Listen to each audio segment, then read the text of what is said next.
Le 10 décembre 1948, à Paris, la troisième Assemblée générale des Nations unies adopte la Déclaration universelle des droits de l'homme.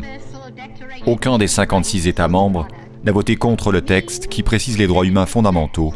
mais l'Afrique du Sud, l'Arabie saoudite et le bloc soviétique se sont abstenus.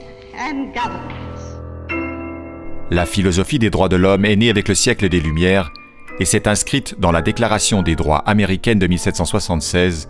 et la Déclaration des droits de l'homme et du citoyen de la Révolution française. Mais c'est après les atrocités commises pendant la Deuxième Guerre mondiale que la communauté internationale décide d'élaborer une charte internationale de droit pour affirmer les valeurs au nom desquelles elle avait lutté contre le nazisme et le fascisme. Peu après la fondation des Nations Unies en 1945, la tâche est confiée à un comité de rédaction dirigé par Eleanor Roosevelt et composé de membres en provenance de 18 pays.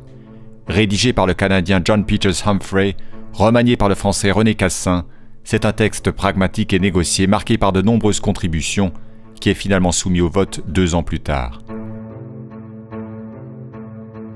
Après son approbation, en pleine guerre froide et devant l'opposition croissante au colonialisme, il faudra 2 décennies aux Nations Unies pour s'accorder sur des mécanismes d'application,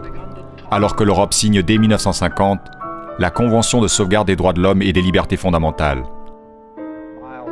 Bien que réaffirmée par 170 États en 1993, la volonté universaliste des droits humains est pourtant précisément remise en question par ces conventions d'application et la multiplication des interprétations régionales de la Déclaration de 1948.